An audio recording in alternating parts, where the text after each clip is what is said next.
Thank you very much for this opportunity for uh, being able to meet with all the faculty, and all the alumni and different guests who are here this evening. Just excited to be back here. Thank you for this opportunity to be able to share my story.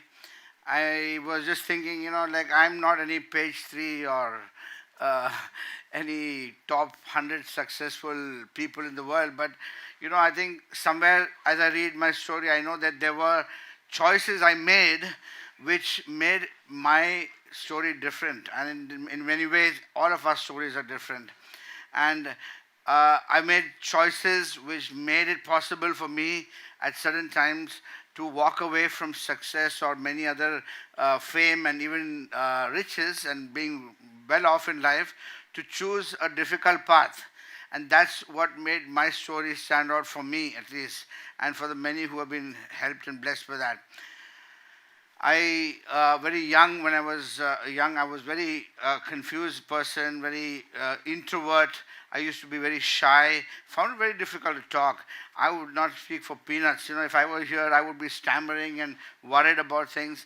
And I would be worrying if somebody's smiling, are they laughing at me? Those kind of things. But somehow I got over that simply because there was a time I had a great encounter. Somebody shared with me about the Jesus Christ, and I had an encounter with him, and that changed my life a lot. It changed my perspective, it changed my preoccupation, it changed my whole life, the way I looked at things.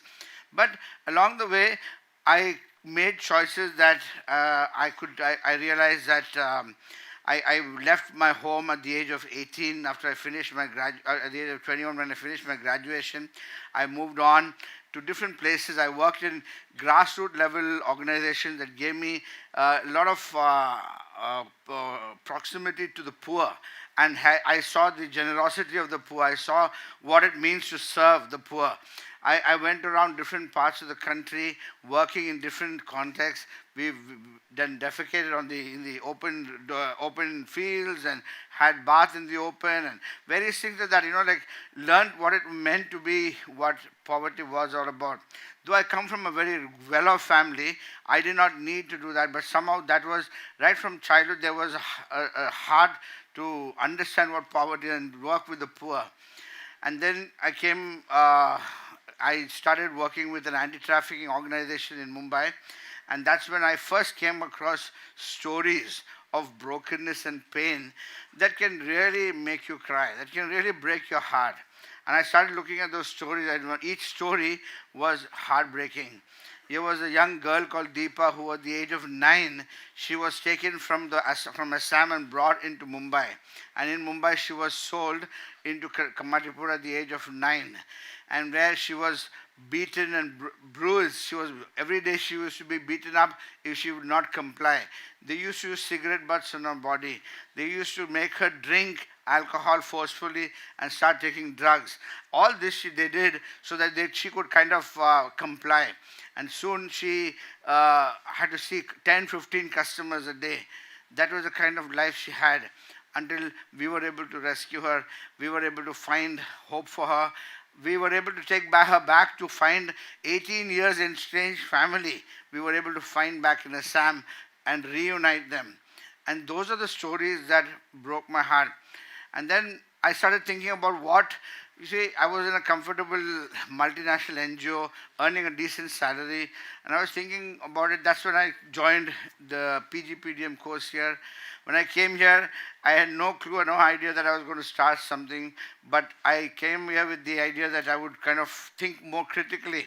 It helped me, this whole program helped in being able to think, really understand and question the things that are before me, and especially what it helped me was to be able to get me on a journey of learning and a lifelong learning, which helped in able to be able to seek what needs to be done. I did not just take things as it came. And so what happened, one of the things that happened was I started thinking human trafficking is supposed to be the fastest growing crime in the world. It is the second largest illegal trade in the world. What's happening is it is growing rampantly. On the other hand, there are NGOs that are growing and new NGOs coming up. Government is taking more stricter measures because of the pressure from the US and so on. And in this midst, what was happening was human trafficking statistics seems to only grow up. And then my question was why? And that's when I started thinking more about what was the problem. And I found that most NGOs in the sector were either doing either rescue or rehabilitation. Now, rescue and rehabilitation are corrective measures. They are measures that after somebody is trafficked, you do something to help them. But my question became, when one person is being trafficked, another 100 are being, one person is being rescued, another 100 are being trafficked. So my question became, how can I prevent those 100 from being trafficked while I rescue and rehabilitate that one? And that question became burning in my heart. And that led to studying Purnata. I had no money, I had nothing. And I can tell you one thing, if you want to take this, is this, that you don't need a lot of money to pursue your dream. If you have a dream, if you have a vision, if you have a calling, go and do it. And you will find that, once you share and sell your vision and your people buy it and they will follow and help you. And I found that happening in the first 5 years. We've established the organization pretty well in Mumbai and Kolkata and in West Bengal. And we've seen a great amount of work happening. Now the next 5 years, we're looking at attraction in terms of seeing how we can ensure the source areas are plugged in. Yes, and so this is where we are right now. I've gone through a lot in terms of having to make sacrifices, in terms of having to, first few years I went without a salary. It was tough on my family, but all those things made it all the more. Today when you look back, one of the things that gives me greatest pleasure is this, is when I look at stories of change. What we are doing is, we are rewriting stories. We are taking stories of brokenness and pain and rewriting them into ones of hope and ones that bring change. And that's happening because we are focused on these lives. We don't give up on them.